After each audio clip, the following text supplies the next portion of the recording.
नमस्कार. आज आपण एका खूपच इंटरेस्टिंग आणि जरा वेगळ्या विषयावर बोलणार आहोत. नमस्कार. आपल्याकडे बायबलच्या डॅनियल आणि प्रकटीकरण या पुस्तकांवर आधारित काही सोर्सेस आहेत आणि हे सोर्सेस वाचताना एक जबरदस्त प्रश्न समोर येतो. आपण जे काही जागतिक राजकारण पाहतो, साम्राज्यांचा उदय आणि अस्त, त्यामागे काही अदृश्य शक्ती असू शकतात का? बरोबर. म्हणजे प्रत्येक देशावर किंवा साम्राज्यावर राज्य करणारा एक देवदूत हा विचारच किती वेगळा आहे. चला यावर सविस्तर चर्चा करूया. हो, हा विचारच मुळात आपल्या इतिहासाकडे बघण्याचा दृष्टिकोन बदलू शकतो. आणि याची सुरुवात होते डॅनियलच्या पुस्तकातील एका विचित्र घटनेपासून. अच्छा. ही घटना आपल्याला राजकीय इतिहासाच्या पडद्यामागे काय चाललंय याची एक झलक देते. गोष्ट अशी आहे की एका देवदूताला पृथ्वीवर येताना एका राज्याचा अधिपतीने रोखून धरलं होतं. हो. इथूनच सगळी सूत्र हलायला सुरुवात होते. अच्छा, म्हणजे तुम्ही त्या गोष्टीबद्दल बोलताय जिथे डॅनियल 21 दिवस प्रार्थना आणि उपवास करत होता? अगदी. आणि मग एक देवदूत त्याच्यासमोर प्रकट झाला. पण मला नेहमी प्रश्न पडायचा की त्या देवदूताला यायला इतका उशीर का लागला? तो तर देवदूत होता. बरोबर. आणि त्याचं उत्तर तो देवदूत स्वतःच देतो. तो डॅनियलला म्हणतो, पर्शियाच्या राज्याच्या अधिपतीने 21 दिवस माझा प्रतिकार केला. 21 दिवस? हो. आता इथेच थांबूया. एक सामान्य माणूस, मग तो राजा असो वा कोणीही, एका देवदूताला 21 दिवस कसा काय रोखू शकतो? नाही, शक्यच नाही. बायबलनुसार एका देवदूताने एका रात्रीत 1,85,000 सैनिक मारले होते. मग या देवदूताला कोणीतरी माणूस रोखू शकतो हे शक्यच नाही. अरे हो, हा पॉइंट माझ्या लक्षातच आला नव्हता. म्हणजे तो पर्शियाचा अधिपती कोणी माणूस नव्हता तर? दुसरी कोणती तरी शक्ती होती. अगदी बरोबर. याचाच अर्थ तो पर्शियन साम्राज्यावर नियंत्रण ठेवणारा कोणीतरी अलौकिक शक्ती असलेला असावा. म्हणजे देवदूत. एक शक्तिशाली देवदूत जो कदाचित देवाच्या विरोधात काम करत होता. एक पतित देवदूत. अच्छा. आणि त्याला रोखण्यासाठी शेवटी मुख्य अधिपतींपैकी एक मिखायल नावाचा दुसरा शक्तिशाली देवदूत मदतीला आला, तेव्हा कुठे त्याचा रस्ता मोकळा झाला. वा, म्हणजे आपल्या डोळ्यांना दिसणाऱ्या राजकारणामागे एक पूर्णपणे वेगळंच जग, एक वेगळंच युद्ध चालू आहे. बरोबर. ही तर एखाद्या फॅन्टसी मूव्हीची कथा वाटते. जर पर्शियासाठी असा अधिपती होता तर स्रोतांनुसार इतर साम्राज्यांसाठी पण होते का? म्हणजे ग्रीस किंवा रोमसाठी? हो. आणि तो देवदूत पुढे तेच सांगतो. तो म्हणतो, आता मी पर्शियाच्या अधिपतीशी लढायला परत जाईन. आणि मी गेल्यावर पहा, ग्रीसचा अधिपती येईल. या एका वाक्यात त्याने भविष्यातील सत्तांतराची भविष्यवाणी केली. अरे वा. म्हणजे पृथ्वीवर जसं पर्शियन साम्राज्यानंतर ग्रीक साम्राज्य आलं, तसंच काहीसं सत्तांतर आध्यात्मिक पातळीवरही घडत होतं. म्हणजे तिथल्या अधिपतींमध्येही बदल होत होता. अगदी. आणि याला पुष्टी देण्यासाठी डॅनियलच्या पुस्तकातच उल्लेख आहे की इस्रायलचा स्वतःचा एक अधिपती आहे, मिखायल, जो एक नीतिमान आणि शक्तिशाली देवदूत आहे. बरोबर. थांबा, म्हणजे डॅनियलच्या पुस्तकातला तो अधिपती आणि नंतर येणारे ते प्रसिद्ध श्वापद म्हणजे बीस्ट्स, हे एकच कन्सेप्ट असू शकतात का? तुम्ही अगदी योग्य मुद्दा पकडला आहे. मी याचा असा विचार कधीच केला नव्हता. कारण भविष्यवाणीत म्हटलं आहे की 4 मोठी श्वापते म्हणजे 4 राजे किंवा साम्राज्य. हां. मग ह्या 2 गोष्टींचा संबंध कसा जोडायचा? इथेच या स्रोतांचा दृष्टिकोन अधिक स्पष्ट आणि धक्कादायक ठरतो. जर राष्ट्रांवर किंवा साम्राज्यांवर राज्य करणारे अधिपती हे देवदूत असतील, हो, तर डॅनियलच्या स्वप्नातील ती 4 श्वापदे म्हणजे बॅबिलॉन, पर्शिया, ग्रीस आणि रोम, ही साम्राज्य ती प्रत्यक्षात त्या साम्राज्यांवर नियंत्रित करणारे 4 शक्तिशाली देवदूत असू शकतात. काय सांगताय? म्हणजे जेव्हा आपण म्हणतो की पहिलं श्वापद सिंहासारखं होतं, जे बॅबिलॉन होतं, तेव्हा आपण फक्त बॅबिलॉन साम्राज्याबद्दल नाही, तर त्या साम्राज्याला चालवणाऱ्या देवदूत अधिपतीबद्दल बोलत असतो. अगदी तसंच. अरे बापरे. या दृष्टिकोनानुसार ही भविष्यवाणी केवळ राजकीय सत्तेबद्दल नाही, तर त्यामागे असलेल्या आध्यात्मिक शक्तींबद्दल आहे. ती श्वापदे समुद्रातून किंवा जमिनीतून बाहेर येतात हेच सूचित करतं की त्यांचा उगम केवळ मानवी नाही. अच्छा.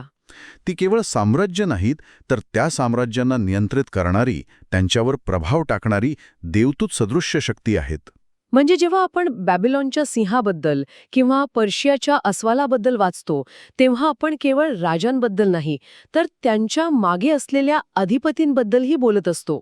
अगदी. डॅनियलमधला हा अधिपती आणि श्वापद यांचा संबंध खूपच आकर्षक आहे. हाच विचार प्रकटीकरणाच्या पुस्तकातही दिसतो का, जिथे श्वापदांचा उल्लेख पुन्हा एकदा येतो? हो, नक्कीच. तिथे तर लाल रंगाचे श्वापद आणि समुद्रातून आलेले श्वापद ह्यांचा उल्लेख आहे. या स्रोतांमध्ये त्याबद्दल काय म्हटलंय? हो, प्रकटीकरणात ही संकल्पना एका वेगळ्या आणि अधिक गुंतागुंतीच्या पातळीवर जाते.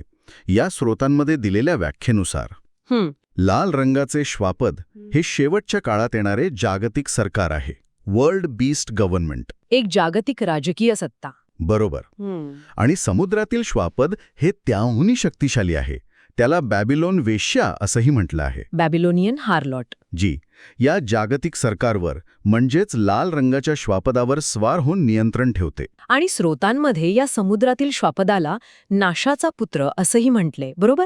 हो, सन ऑफ पर्डिशन. या शब्दाचा नेमका अर्थ काय? हो, नाशाचा पुत्र ही एक महत्वाची संज्ञा आहे जी बायबलमध्ये एका मोठ्या फसव्या आणि दुष्ट व्यक्तीसाठी वापरलेली आहे, जो स्वतःला देव म्हणून घेण्याचा प्रयत्न करेल. अच्छा. तर ही वेश्या किंवा समुद्रातील श्वापद तीच व्यक्ती आहे. आता जर आपण श्वापद म्हणजे देवदूत हे सूत्र इथे लावलं तर चित्र आणखी स्पष्ट होतं. कसं? प्रकटीकरणात लिहिलं आहे की ड्रॅगन म्हणजे सैतान समुद्रातील श्वापदाला आपला अधिकार आणि सिंहासन देतो. एक मिनिट, म्हणजे एक देवदूत सैतान, हो, तर दुसऱ्या देवदूताला म्हणजे समुद्रातील श्वापदाला आपला अधिकार देतो. बरोबर. हे तर देवदूतांमधील अंतर्गत सत्ता हस्तांतरण झाल्यासारखं वाटतंय. म्हणजे सैतान स्वतः पडद्यामागे जाऊन आपल्या जागी दुसऱ्या एका शक्तिशाली पतित देवदूताला जगावर राज्य करायला बसवतो. अगदी बरोबर. तुमचा मुद्दा एकदम अचूक आहे. या विचारानुसार शेवटच्या काळात होणारा संघर्ष हा केवळ मानवांमध्ये नसून या शक्तिशाली देवदूत रूपी शक्तींमध्येही असेल. अगदी. हे सर्व राजकारण, हे सर्व युद्ध हे केवळ मानवी महत्वाकांक्षेचे फळ नसून त्यामागे एक सुनियोजित आध्यात्मिक कट असू शकतो. मग पुढे काय होतं? या सगळ्या सत्ता संघर्षानंतर स्रोतांमध्ये सांगितलंय की लाल रंगाचे श्वापद अग्नीच्या सरोवरात टाकले जाईल. हो, हे खूप मोठी घटना आहे. याबद्दल स्रोतांमध्ये काही वेगवेगळे दृष्टिकोन दिले आहेत का? कारण हे खूपच टोकाचं पाऊल वाटतं. हो. या एकाच घटनेच्या अर्थाबद्दल स्रोतांमध्ये 3 वेगवेगळ्या शक्यता वर्तवल्या आहेत आणि प्रत्येक शक्यता आपल्याला एका वेगळ्या निष्कर्षापर्यंत नेते. अच्छा. त्यामुळे इथे थोडं लक्ष द्यावं लागेल. पहिली शक्यता किंवा दृष्टिकोन 1 हा सर्वात सरळ आणि सोपा आहे. ठीक आहे. लाल रंगाचे श्वापद म्हणजे ते जागतिक सरकार. त्यामुळे ते सरकार आणि त्याचे राजकारणी अग्नीच्या सरोवरात टाकले जातील. हा एक भौतिक आणि राजकीय शेवट आहे. ठीक आहे. हा झाला पहिला दृष्टिकोन. आणि दुसरा? तो आपल्या देवदूतांच्या सिद्धांतावर आधारित असणार, बरोबर? हो.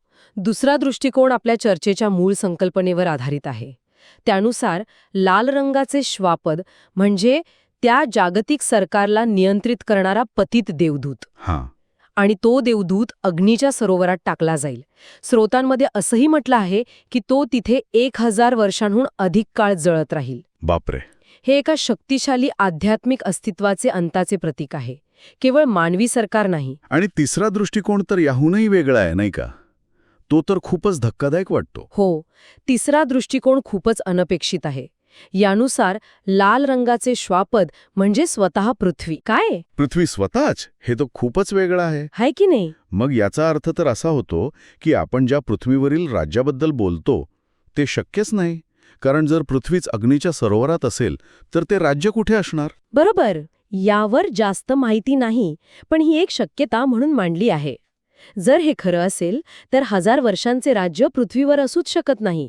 ते स्वर्गात किंवा कुठेतरी वेगळ्या ठिकाणी असावं लागेल. ही एक खूप मोठी धार्मिक चर्चा आहे, पण या स्रोतांनी ही शक्यता मांडली आहे. पण मला इथे एक मोठा विरोधाभास दिसतोय. कोणता? स्रोत सांगतात की ते लाल रंगाचे श्वापद म्हणजे जागतिक सरकार, हो, ते बॅबिलोन वेश्येला, जी त्याच्यावर नियंत्रण ठेवते, तिला जाळून टाकेल आणि तिचा नाश करेल. पण हे पटत नाहीये. का? जर हे दोन्ही पतित देवदूतांच्या नियंत्रणात असतील तर एक पतित देवदूत दुसऱ्या पतित देवदूताशी का लढेल? येशूने स्वतः म्हटलं होतं की सैतानाचं राज्य स्वतःमध्येच फूट पाडेल तर ते टिकणार नाही. अगदी बरोबर. मग इथे एक पतित देवदूत दुसऱ्याला का नष्ट करेल?